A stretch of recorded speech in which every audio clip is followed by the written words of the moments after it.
इस कार्यक्रम के प्रायोजक हैं कृषि एवं किसान कल्याण मंत्रालय, भारत सरकार।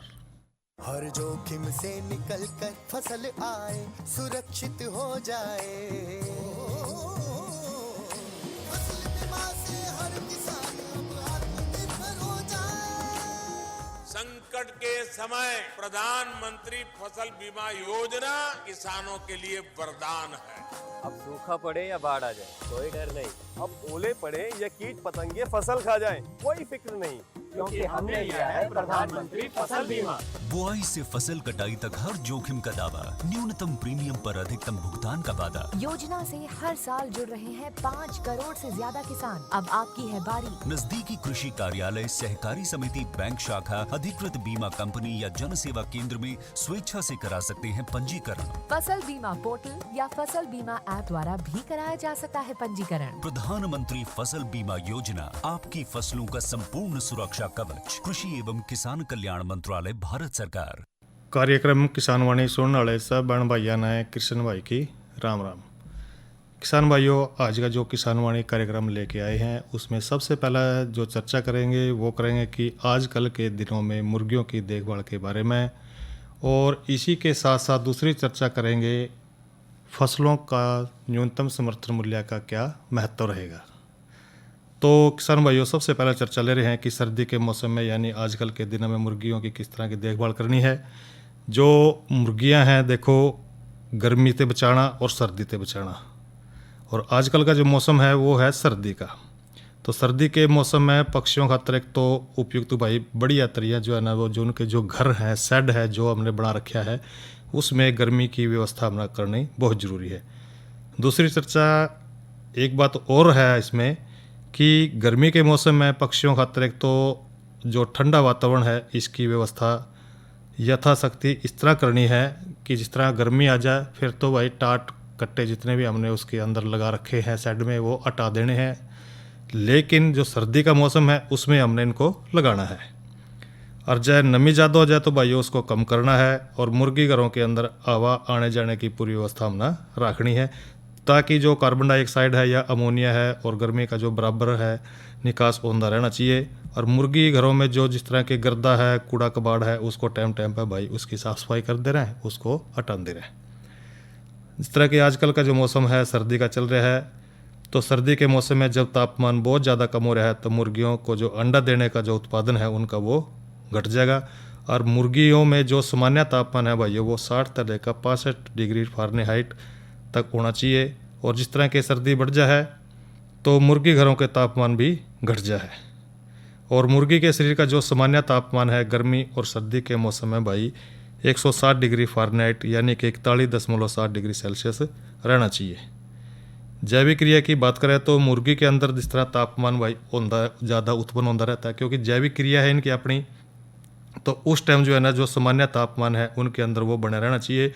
और जैसे सर्दी के मौसम में मुर्गी घरों का जो तापमान है बहुत ज़्यादा गिर जाए तो मुर्गी का तापमान सामान्य ही बना के रखना पड़ेगा। तो उस टाइम जो है ना मुर्गी के तापमान और बाहर का जो तापमान है उसमें ज़्यादा अंतर होने के कारण भाई मुर्गियों के उत्पादन की जो क्षमता है उसकी वो घट जाए, यानी कि वो अंडे देना कम कर दे है सर्दी के मौसम में। तो इसलिए भाई बहुत ज़रूरी है कि सर्दियों में मुर्गी घरों का जो तापमान है उसको ज़्यादा गिरने न दें भाई। एक बात का और ध्यान रखना है इसमें, जिस तरह के जो मुर्गी घर हैं उनके तापमान को सामान्य जो बना के रखना है, कुछ चीज़ों का या कुछ बातों का अपने ध्यान रखना है। जिस तरह के चूजों को पालते हैं उस टाइम का तापमान कितना रहना चाहिए, यानी मुर्गियों के एक दिन के जो चूजा है उसको पालने खातर भाई ब्रूडर का जो तापमान है 0 से अगर 1 सप्ताह का है वो तो 95 डिग्री फ़ारेनहाइट रहना चाहिए। अगर वो 1 से 2 सप्ताह का है फिर भाई 90 डिग्री फ़ारेनहाइट रहना चाहिए। अगर वो 4-5 सप्ताह का हो जाए तो 75 डिग्री फ़ारेनहाइट, और अगर वो 5-6 सप्ताह का हो जाए तो 70 डिग्री फ़ारेनहाइट यानी कि 21.1 डिग्री सेल्सियस तापमान उनके लिए बहुत ज़रूरी है। और एक चीज चूजे के जो ब्रूडर का नीचे का जो तापमान है भाई वो भी सही रहना चाहिए, और उसके खातर जो ब्रूडर का जो नीचे का जो ज़मीन है उसको 7 वर्ग इंच जो है ना उसको चाहिए। चूजे बिजली के बल्ब के नज़दीक आकर इकट्ठे हो जाए तो इसका मतलब समझ लेना चाहिए कि ब्रूडर को जिससे जो तापमान मिल रहा है वह कम है, क्योंकि उनको सर्दी महसूस हो रही है। और वही इस तरह जो है ना अधिक तापमान देने खातर बल्बों की संख्या हमने बढ़ानी पड़ेगी। और चाहे एक बात और ध्यान रखें इसी के साथ साथ अधिक वाट का बल्ब भाई प्रयोग में लाना पड़ेगा। यदि चूजे बल्ब से या फिर ब्रूडर से दूर दूर भागे तो यूँ समझ लेना चाहिए कि भाई जो नीचे जो तापमान है उनके वो थोड़ा सा ज़्यादा हो गया, तो इस दशा में तापमान कम करने खातिर भाई बल्बों की संख्या आपने कम करनी पड़ेगी, और या फिर बल्बों का जो वाट है उनको घटाना पड़ेगा। इस तरह खिड़कियों में अगर पर्दों का प्रयोग करेंगे तो जब अधिक ठंड हो तो भाई मुर्गी घरों की जो ठंडी लहर से बचाने खातिर उनकी जो खिड़कियां हैं उसमें बोरी या टाट के पर्दे लगाने पड़ेंगे। और खिड़कियां पर भाई पर्दे लग रहे हैं तो यह ध्यान रखें कि खिड़कियों के साथ न चिपके होने चाहिए, और भाई यदि पर्दे खिड़कियों के साथ चिपक जाएं तो हवा का जो आवागमन है जो मुर्गियों के स्वास्थ्य खातिर बहुत ज़रूरी है वही रुक जाएगा, और साथ ही मुर्गी के जो घर हैं उनमें अधिक नमी और अमोनिया गैस की जो उत्पत्ति है भाई ज़्यादा हो जाएगी, और इस तरह करने से जो मुर्गियों खातर जो है ना हानिकारक वो सिद्ध होगा। जब दिन में कम सर्दी हो तो पर्दे को उठा देना चाहिए, और जब रात या सवेरे का टाइम हो तापमान हो तो खिड़कियों के से ढक कर भाई उसको रखना पड़ेगा। कई बार सारा दिन जो है ना ठंड पड़ती रहे है और सूर्य की रोशनी भाई पूर्ण रूप से नहीं मिलती। ऐसी स्थिति में भाई खिड़कियों को जो है ना पर्दों को सारा दिन ढक के रखना पड़ेगा। कृत्रिम प्रकाश का अगर प्रयोग करेंगे तो भाई सर्दी के दिनों में दिन छोटे हुए और रातें लंबी हुआ, और दिसंबर और जनवरी के महीने में तो भाई 10 घंटे का फ़र्क हो जाए, और यानी कि रात 14 घंटे की और दिन 10 घंटे का। मुर्गियों में अंडे उत्पादन की जो क्षमता भाई मुर्गी घरों में रोशनी पर निर्भर करेगी, और मुर्गी घरों में जो 16 घंटे तक की जो रोशनी है उसका टाइम जो है ना बना के रखना पड़ेगा। अगर यदि 10 घंटे का रह जाए तो अंतर, तो उसमें 6 घंटे की रोशनी भाई कृत्रिम रूप से उसको देनी पड़ेगी। और भाई एक बात का और ध्यान रखना है कि यदि मुर्गी घरों में एक ही सघनता से उनके अंदर रोशनी पहुंचाना बड़ी ज़रूरी है, यानी कि जो कोने तक है उनका रोशनी वहाँ तक पहुंचनी ज़रूरी है। और बिछावन की भी देखभाल करनी पड़ेगी, यानी कि जो मुर्गी घर हैं उसमें बिछावन भाई 6 से लेकर 8 इंच मोटा रहना चाहिए। और सर्दियों में अधिक नमी के कारण भाई बिछावन कई बार देखा है कि गिल्ला हो जाए तो उससे भी बचाना जरूरी है उनको। इस बात का विशेष ध्यान रखें कि जो मुर्गियों के जो बर्तन हैं उनको पानी से भरे रहना चाहिए उनको, और भाई इस तरह ना कि पानी का बर्तन भर कर लेकर जावा और वो खिंडता जावा तो उसका जो बिछावन है भाई गिल्ला हो जाएगा। इस बात का भी ध्यान आपने रखना है। अगर भाई गिल्ला हो रहा है उसमें गांठ पड़ गया तो उसको बाहर निकाल दें और दूसरी जगह उठा के उसको डाल दें। खुराक और पानी का भी आपने ध्यान रखना है। सर्दियों में जो मुर्गियां अधिक जो है ना आहार खावें भाई, इस आहार तय वह अपने शरीर का तापमान बढ़ाने खातिर भाई ऊर्जा लेवेंगी, और यदि भाई आहार संतुलित ना हो तो वह पूर्ण रूप से भाई तृप्त नहीं हो सकेंगी, और जब आहार में ऊर्जा की कमी होगी तो वह बहुत ज़्यादा आहार खाने का प्रयत्न करेंगी और पाचन क्रिया भाई ठीक नहीं रहेगी, तो अंडे देने की जो क्षमता है भाई उनकी वो घट जाएगी। तो इस तरह मुर्गियों का आहार संतुलित होना चाहिए, और भाई उसमें ऊर्जा होनी चाहिए, प्रोटीन होना चाहिए, खनिज पदार्थ भी होना चाहिए, विटामिन सही अनुपात में वो सारे के सारे भाई होने चाहिए। टीकाकरण की बात करें तो टाइम टाइम पर भाई मुर्गी चिकित्सक जो है विशेषज्ञ है उससे सलाह लें और टाइम टाइम पर भाई उनका टीकाकरण करवाते रहें। और निकास की बात करें तो बीट है, जिस तरह कूड़ा करकट है या फिर पानी वगैरह का जो निकास मुर्गी घरों से भाई दूर करें। इसके ऊपर टाइम टाइम पर भाई कीटनाशक स्प्रे करते रहें ताकि जो मुर्गी घर है हमारे आसपास गंदगी न फैलाए और ना ही हमारी जो मुर्गियाँ पाल रखी हैं उसमें कोई बीमारी आवे। तो यह तो हमने चर्चा करी आजकल के दिनों में मुर्गियों की देखभाल, और ई भाइयों का करावेंगे मनोरंजन। तो सुनो भाइयों ये लोकगीत।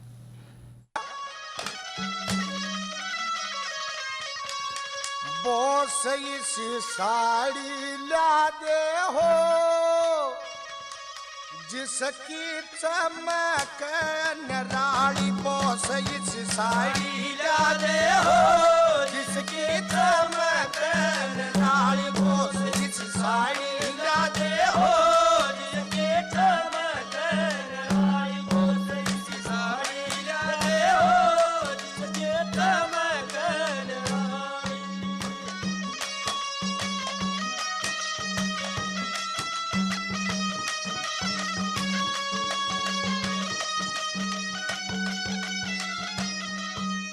तक साड़ी ऊपर फोटो में भारत के सभी यार ये हो, तिलक गोखले ऋषि दयानंद स्वामी शंकराचार्य हो, गवर्नमेंट हाउस दिल्ली में राजगोपालाचार्य हो, और रक्षा मंत्री भारत के बलदेव सिंह सरदार भी हो, राजेंद्र प्रसाद पटेल गांधी वीर जवाहर भी हो, हंसते हंसते जेल के अंदर पढ़ने ने जो प्यार भी हो, काला पानी पहुंचा हो वीरों न जाने खपाली वो सही हो, जिसकी चमक निराली वो सही साड़ी हो, जिसकी चमक निराली।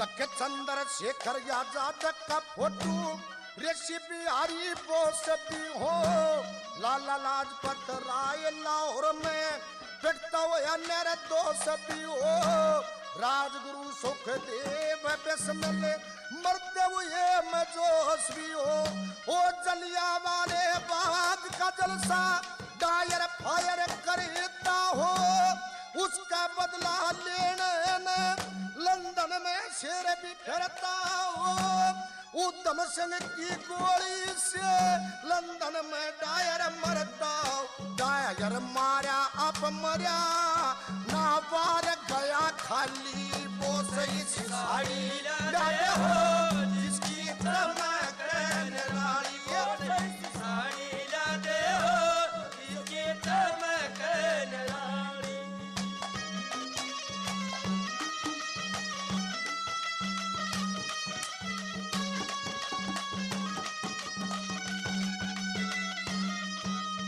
धक्के राम और लक्ष्मण राज छोड़ के वन में धक्के खाते हो, राजा हरिचंद्र सत के कारण काशी में व्यक जाते हो, जगदेव पवार काट के गर्दन दान में शीश चढ़ाते हो, राजा मोर ध्वज लड़का चीर के कृष्ण का शेर जमाते हो, हरना कुछ पर लाद भगत को ताता खम बखड़ाते हो, राजा और विक्रमादित्य प्रजा का जो कष्ट मिटाते हो, जन आजादी का हो मिल के पूछे सब दिवाली हो, साड़ी लादे हो, जिसकी चमक निराली वो सही साड़ी लादे हो, जिसकी चमक निराली।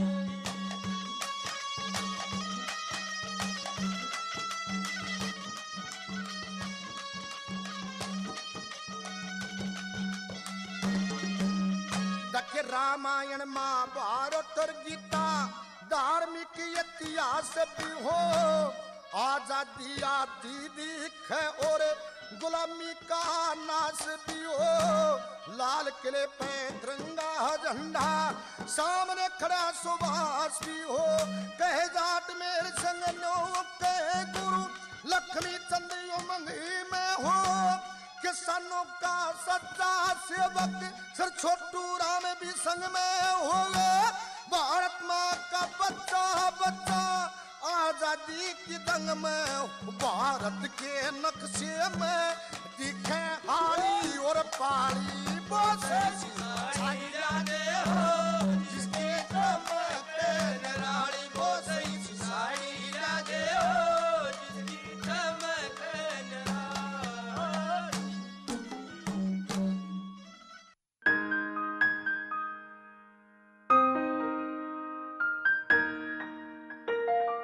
लक्ष्मी जल्दी आ।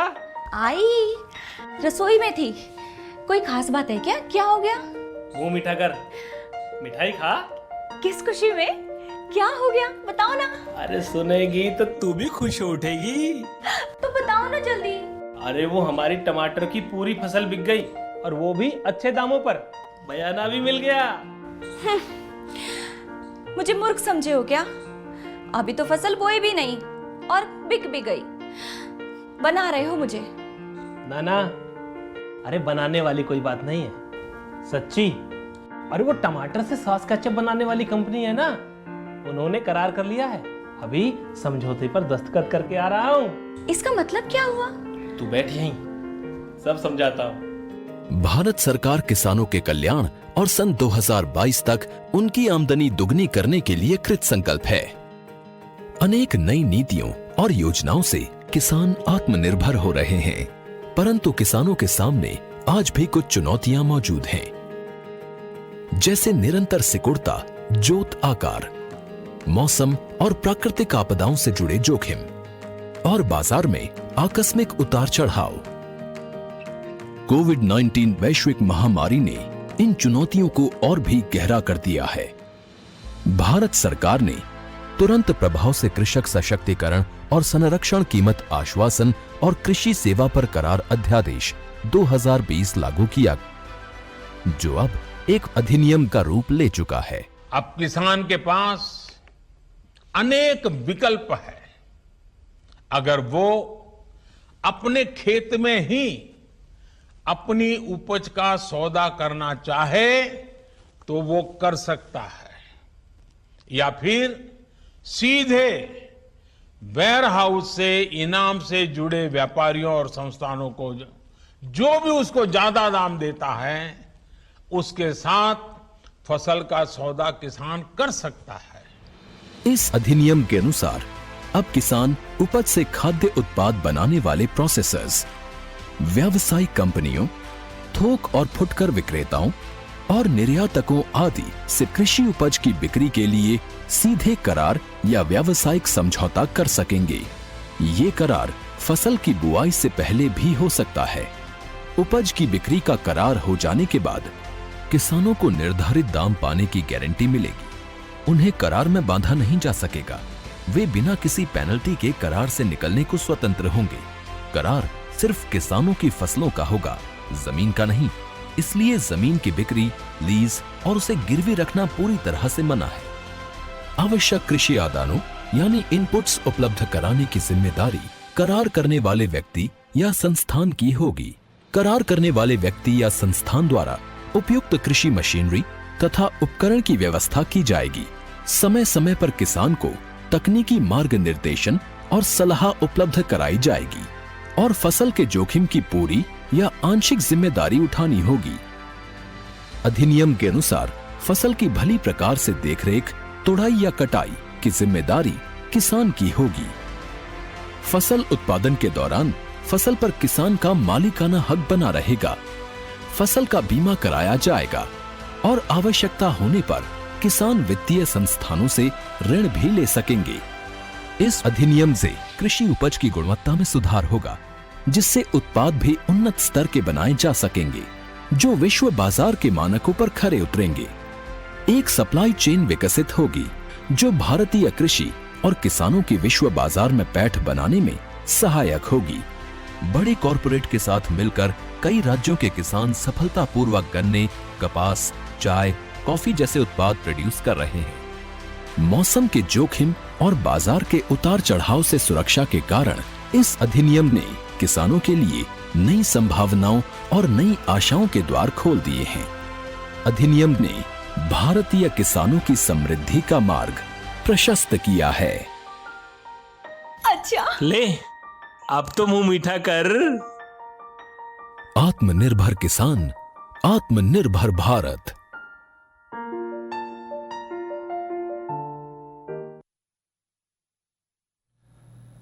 और अब चर्चा करेंगे मौसम के बारे में। भाइयों, आज का जो अधिकतम तापमान रहा वो रहा 25 डिग्री सेल्सियस और न्यूनतम तापमान रहा 8 डिग्री सेल्सियस। और कल भी जो है ना यही मौसम बना रहेगा, यानी कि अधिकतम तापमान 25 डिग्री सेल्सियस और न्यूनतम तापमान 8 डिग्री सेल्सियस। और कल जो हम अपने किसानवाणी कार्यक्रम में चर्चा लेके आएंगे वो रहेगी गेहूं की पछेती बिजाई में क्या सावधानियां रखेंगे, और नई फसल नई उमंग में चर्चा करेंगे जौ व जई की बिजाई के बारे में। और अब जो चर्चा करेंगे वो करेंगे फसलों का समर्थन मूल्य का क्या महत्व है। किसान भाइयों, देखियो, आप सारे जाना है कि गांव में रहे हैं, और जो गांव में ज़्यादातर जो किसान भाई हैं वो ही रहे हैं, यानी कि जो कृषि पर निर्भर कर रहे हैं, चाहे जितनी भी आबादी है वो खेती से जुड़े कामों में लगी हुई है। भारत भी इस तरह है, अपना एक कृषि प्रधान देश है और यही इसकी प्रमुखता है, यही इसका व्यवसाय। ज़्यादातर भाई खेती करते हैं भारत में। और कृषि का जो व्यवसाय है इसमें जो सफलता मिलती है, इससे होने वाले लाभ की जो मात्रा है वो इस बात पर निर्भर करे जबकि जो कृषि है व्यवसाय से प्राप्त लाभ की मात्रा कृषि उत्पादों की मात्रा और बाजार मूल्य पर निर्भर करेगा। यानी कि कृषि मूल्य का जो प्रत्यक्ष या फिर अप्रत्यक्ष दोनों रूपों का जो प्रभाव है वो कृषकों और उपभोक्ताओं दोनों पर वो पड़ता है। और जो कृषि है मूल्य इस पर भी टाइम पर इसमें जो है ना समय समय पर इसमें बदलाव होते रहे हैं। यानी कि कभी कुछ मूल्य निर्धारित हो जाता है, कभी ज़्यादा हो जाता है, कभी थोड़ा कम हो जाता है, क्योंकि जो मूल्यों पर जो बहुत से कारकों के द्वारा जो है यूँ प्रभावित होता रहा है। यानी कि कृषक की जो नज़र है इससे देखा जाए तो कृषि उत्पादकों के मूल्यों में जो निरंतर परिवर्तन हुआ है वो किसान को सदैव हानि का जो है ना भय बना के रखा है।